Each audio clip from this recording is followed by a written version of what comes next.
Okay, welcome back, Dynamos. Tingnan natin ngayon yung user interface.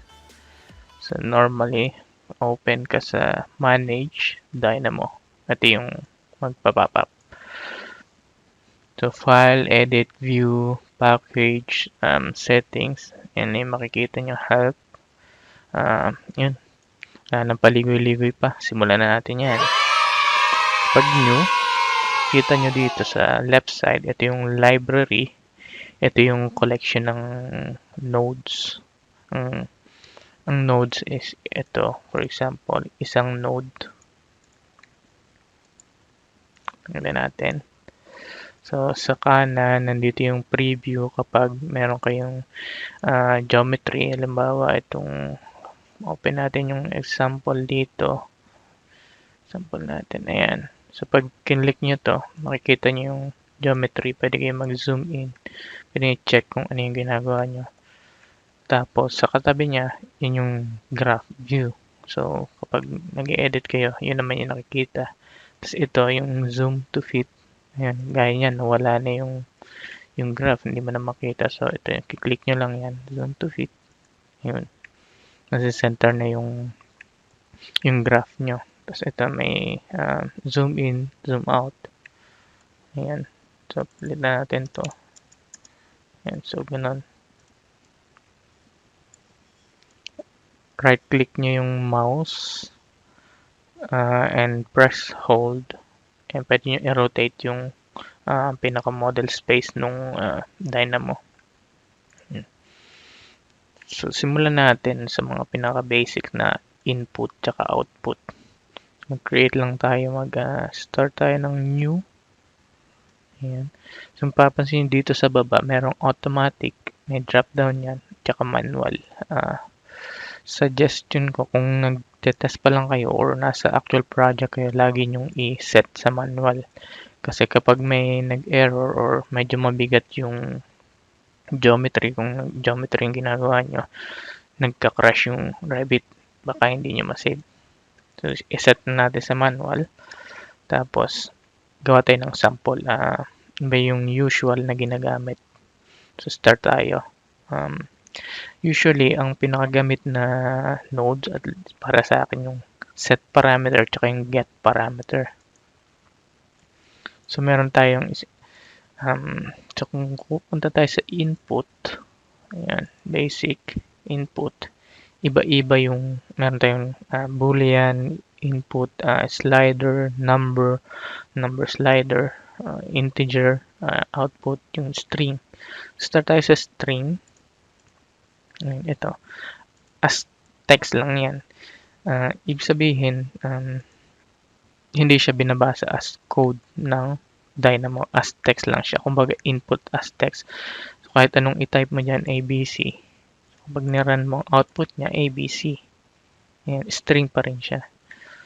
So, paano natin siya magagamit? Halimbawa, kailangan natin kunin lahat ng sheets. So yung sheets, under siya ng Revit. Revit, and then selection. Ayan.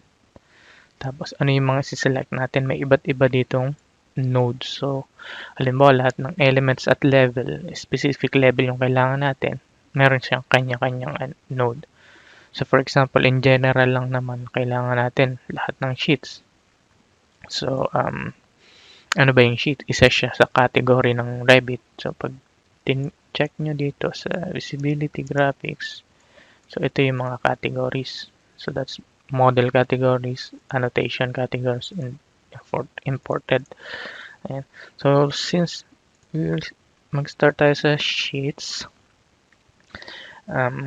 categories, kailangan natin ng categories.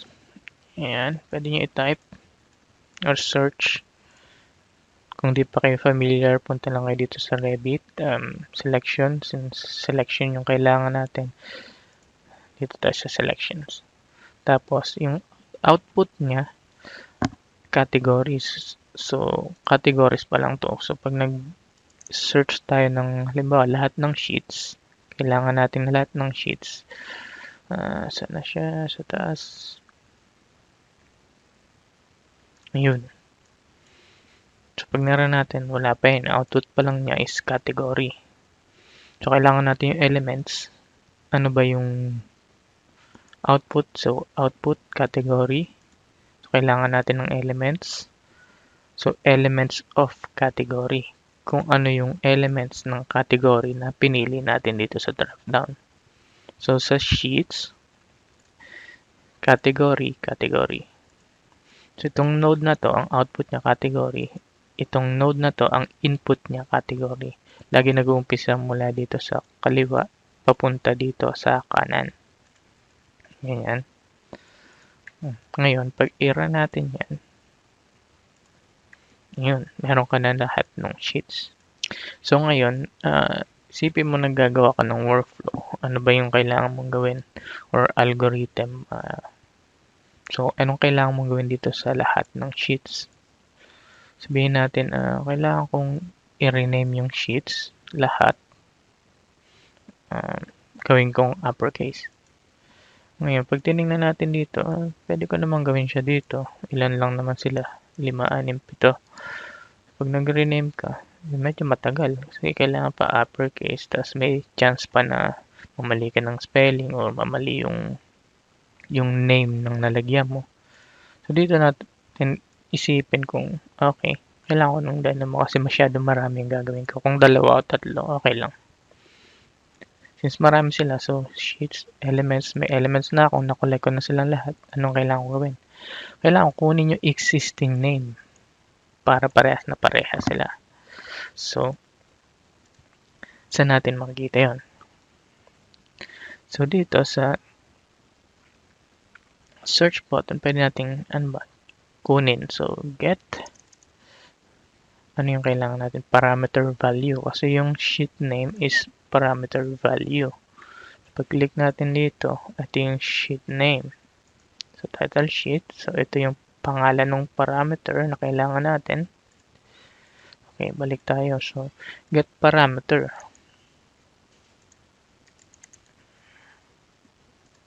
Ayan. So, makikita nyo, ito namang node na to, ito yung kukuha ng value ng kahit anong parameter. So, ang output nito is elements. So, ipuport natin siya doon sa elements din kasi ang kailangan niya elements tsaka nung parameter name. So, may dalawa siyang input. So, kailangan natin makuha ngayon ano yung parameter. So, sheet name. So, may 2 ways para makapaglagay ka ng input. Isa is yung string. Lagay natin string or text, plain text. Tapos, kung ano yung parameter natin na kukunin na name. Ayan. So, dito natin siya since ito yung parameter name. Pag nira natin yan, ayun, nakuha mo na ngayon yung existing sheet names. Isang paraan para makapag-type ka ng values which is yung code block.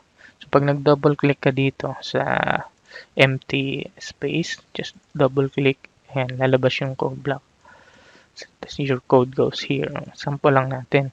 Yung code block, kailangan merong ganito, 2 para basahin niya as string. Kung hindi ganyan, iba yung magiging output kasi ito binabasa nito as code. Hindi lang siya as text or as plain text. So, para maging plain text siya, kailangan natin ito. So, sheet number or name. Ayan. So, pwede rin siyang input dito. So, kapag nilagay natin to, nara natin, parehas lang yung output. Kasi pareho silang string. Okay. So, delete muna natin yan. Ngayon, nakuha na natin yung string o yung value. So, yung goal natin, mapalitan to maging uppercase. So, search natin uppercase. Upper. So, string. So, makikita siya under ng modify. Tapos, string. Var yung output niya. Kasi, ibig sabihin, hindi lang siya basta-basta pwede maging string yung output. Pwede rin siya maging element or element ID or family types. Depende kung ano yung kinukuha mong parameter. Ngayon, since ito yung output natin, connect natin siya kung ano yung gusto natin mangyari. So, gusto natin siya maging uppercase, i-port mo siya sa uppercase. String, uppercase. I-run natin. Ayan, uppercase na siya. So, from dito to dito. So, from left to right, dun mo na modify yung gusto mong baguhin. Ngayon, bakit hindi pa nagbago dito? Kasi, kinuha pa lang natin yung value niya. Tapos, minodify natin. Pero within Dynamo lang. Ngayon, paano natin siya i-convert into proper name sa Revit or dito mismo? So, yung unang node natin is get. Kailangan natin ngayon is set. So, set parameter value or by name. So, same input except sa nagtatanong na siya anong value. Dito, nagtanong siya anong elements yung kukunan ko ng parameter or tapos anong parameter name yung kukunin ko. Ngayon, i-output ko yung value nito. So, yung value ng sheet name ito, current. Ngayon, balik tayo dito. So, kinuha mo lahat ng sheets. Ito yung pinaka-sheets mo. Elements. Pwede mo siyang i-connect dito. Kasi ito yung babaguhin natin. Ito yung mismong elements. Dito. Kumbaga, ito yung group natin. So, ito yung collection or collector natin. Lahat ng sheets. And maganda idea yung lagi yung ilalagyan ng annotation or kung paano o kung ano yung ginagawa ng bawat group or node nung ginagawa yung graph. So, ito get current name sheet name. Ayan. Para kung may colleague kayo or na magmamodify nung ginawa nyong script, madali niyang maintindihan. Okay, kinuha niya muna lahat ng sheets. Ngayon, kinuha niya yung current sheet name. Pwede nating tanggalin to sa group. Ngayon, minodify to.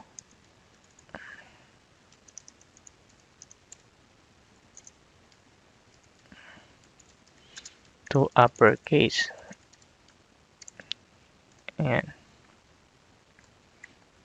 So, kung titingnan yung flow, collect, get, modify, ngayon, set naman. So, anong parameter name yung kailangan natin i-set? So, kailangan isi-set natin siya sa same parameter kasi yun yung case lang yung babaguhin natin. So, port natin dyan, select parameter name. Ngayon, ano na yung bagong value niya? Ito yung lumang value, ito yung bago. So, uppercase, i-value natin doon. Ito ngayon yung magiging set para new parameter value.